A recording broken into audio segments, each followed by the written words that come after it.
Hey there. So, narcissist walks into a video studio and starts shooting videos about themselves. I know, sounds like the start of a bad joke. And the irony isn't lost on me that I've recently discovered that I'm a narcissist. And here I am making a whole video, podcast channel, and everything about my own story. But let me tell you a little bit about why I'm doing it and how that's been, because maybe you'll find some value in it. So, um, most of my life, most of my 50 years, I had no idea that I was a narcissist. Nobody ever told me that. And I would have never thought, like, if you had talked to me a couple years ago, I would have been like, no, narcissist, I don't know what you're talking about. That's not me. Because I always thought narcissists were like that. Hey, look at me, center of attention kind of person, always, in whatever group situations, want everything to revolve around them, be the leader of the conversation, have everybody see what they're doing. And let me tell you, that is not me. Put me in a group or a social situation, I'm the one trying to blend into the wallpaper usually. So, so I would have never known. But through the grace really of my good mentor, longtime mentor on how to Graceland, mentioned a while back now, as we were exploring different things, some things that weren't working in my family life with my kids and so forth. She said, you might want to look up narcissism and understand that. It sounds like narcissist. I don't know. That doesn't seem like me, but whatever. I'll try. I'll check it out. So I spent like 15, 20 minutes surfing the web, looking at different things about narcissism, and that just cemented it. That's not me. Again, I'm not trying to be the center of attention. I'm not walking around thinking like, oh, I'm the best or any of that stuff, which is what I thought narcissists were. So I was like, I told her next time I saw her, I was like, yeah, I looked into it. I don't think that's me. It didn't really make sense. She was like, okay. A few weeks later, still working on some of the same challenges. And she said, you should really look into that narcissist thing. Did you ever do that? And I was like, well, I did for like 15 minutes. And she said, well, look into it more. So I was like, all right. Um, you know, when she tells me things like that, she's got a very deep understanding of how humans work. She's, from a number of angles. So I was like, you know what? I'll spend some more time. I'll take a look. So I did. I went and I dove in deeper. I researched beyond just that surface level. And I discovered there are varieties of narcissists. And there's one called covert narcissist or covert narcissism, which was like reading a description of myself. It was mind blowing. And I was like, oh my God, that's me.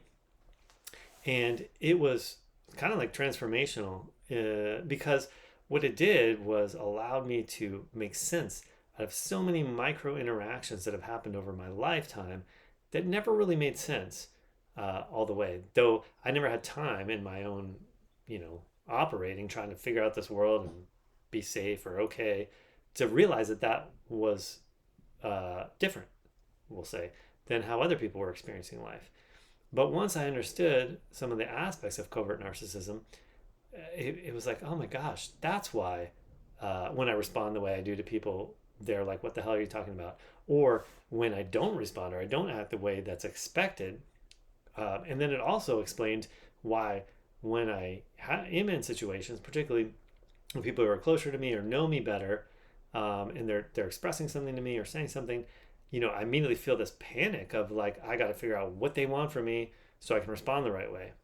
And, for me, kind of the fundamental or, the base of where that comes from is I got to respond how they're wanting me to so I can get this freaking interaction over with as fast as possible. So they're not going to expect something from me, so I don't have to perform all that kind of stuff. Everybody's got their own flavor to how narcissism works. But for me, that's how it works. So once I had this discovery, I thought, well, okay, I want to learn about this because, maybe it'll help me have a more satisfying life, mostly just out of the interest and the curiosity, because it's like I opened up this whole door into a room of the house of me that I didn't even know was there. And now I wanted to go find out what it means. As I started to find that out, I realized, wow, this could help me have a more satisfying life, relationships that I might actually enjoy, et cetera, et cetera. So one of the things I did was I went online and I was like, well, there must be like support groups for people like me, figured out they're narcissists or learn that and want to understand it more and maybe learn how to operate effectively rather than, all that other stuff, that performance and panic and all that. Excuse me. But what I found was every group I found, like on Facebook or, wherever online that related to narcissism was all about how to spot a narcissist, how to get out of a narcissistic relationship, how much the narcissists have hurt the people, how damaging they are. And I'm like, geez, like I can understand that there are people who have that experience. If I think about my own life and my own history, relationships I've had, um, there's a lot of dissatisfaction in my wake. And so I think, for people to have that resource, great. But I couldn't find anything that was what I was looking for out there at all. Since then, I've actually found one place so far, a subreddit called NPD, which stands for Narcissist Personality Disorder, that's been really precious, honestly, to people to interact with other people who are exploring this. And part of it is that there's this idea that comes from psychology, I think, but certainly in the collective culture, that there's no reason to have narcissist support groups or like a narcissist anonymous, like the AA model, because narcissists either don't know that they're narcissists, and if they do, they don't really care in the sense that they don't want to change. And there's a lot of reasons for that, which we'll explore, in future videos or podcasts, etc. But what that led me to the realization is I'm going to have to kind of figure some of this stuff out myself. And like I mentioned, my mentor before, she's been extraordinarily helpful, but there's also some value in talking to people and interacting with people that are like you, who are going through the similar things. So I started journaling and writing and realized I want to write a book about this because it's been so revolutionary for me to have learned this about myself and to be going through this exploration. There have to be other people out there like me and who would get value out of hearing about it from someone like them. So I wrote a book. At the time of recording this video, it's at the editor. I think it'll be ready to publish in a month or two. So I'm really excited about that. And that's part of why I'm creating this content, these videos and podcasts, is to share a lot of that material, because if you're like me, I don't read a lot of books. I watch videos and listen to podcasts. So I thought if you're like that, or people like that, this would be a great way to share some of this stuff as well, to allow for as many people out there who would gain from this content or this understanding or my journey, to be able to have access to it. And this isn't just for the narcissist or the newly discovered narcissist or the people who are wondering if that's them. It's also for the people who are the normies who are in relationships with the narcissist or the suspected narcissist, family members, friends, partners, coworkers, whatever. Because I think that, what I've experienced and gotten feedback from the people in my life, that the more they understand how it works for me, the better they can understand and sort of categorize or put in the right place these weird interactions they've had with me all this time. And then make decisions, about, do I want to continue this relationship? Do I want to change it? Do I want to re-alter it? Which I've been having to do myself, with the relationships I have. So it helps you understand the narcissist better, where they're coming from. Ideally help you not take the stuff as personally, particularly if it's somebody who's really wanting to understand themselves and use that to be more free. Because that's really what it comes down to for me, is I've always been motivated and driven by this sense of, or idea for freedom, personal freedom. That's kind of really been sort of like my flag that I've planted, that I'm always aiming towards in the things I do, because it feels the most important. I get the most passionate about personal freedom.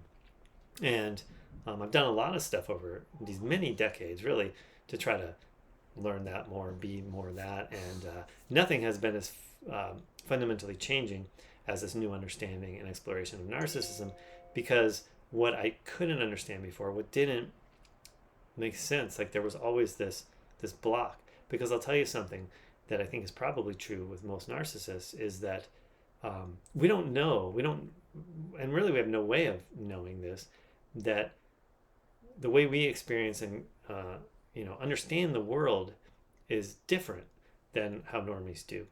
I always just kind of thought that everybody was kind of like me, understood things kind of like me, but they were just better at faking it, better at knowing what the other person wanted to hear them say, all these things. And so that was another revolutionary thing, was to understand, oh wait, I perceive the world totally differently than most people do. And that doesn't mean there's something bad about me. but it definitely means there's something different about me.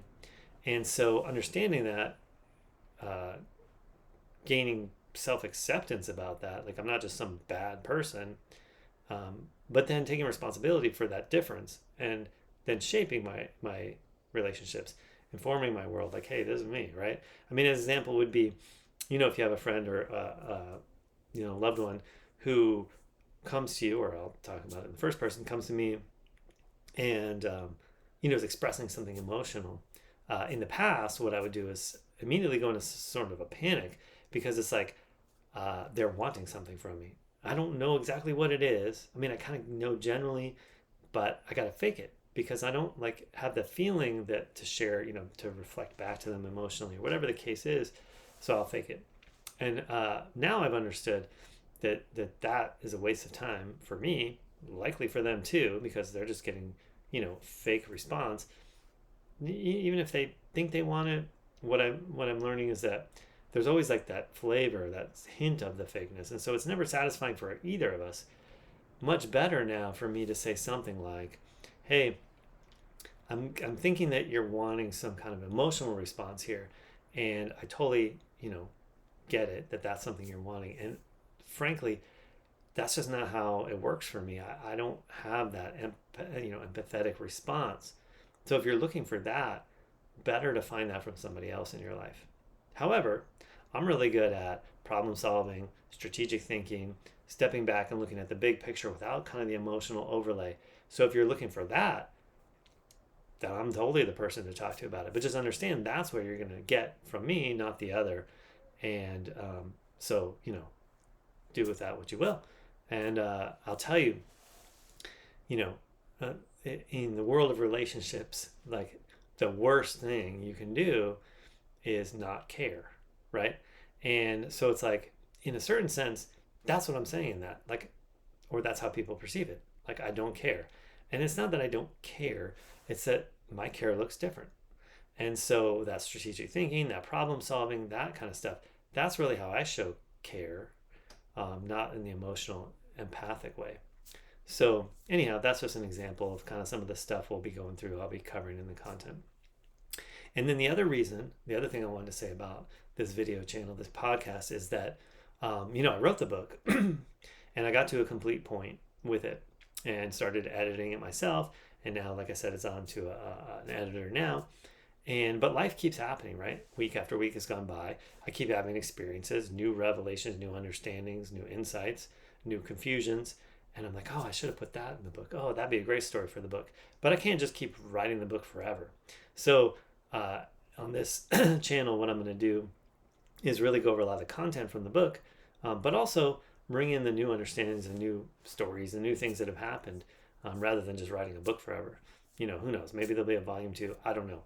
But so if any of that's, interesting to you, you want to explore for your own self, if maybe you're wondering if you're a narcissist, if you are, whatever, or, if you're in a relationship with a narcissist, of, family, friend, partner, coworker, whatever the case may be, hopefully this will help, give you some value, help you, and really just help you have a better, more satisfying life.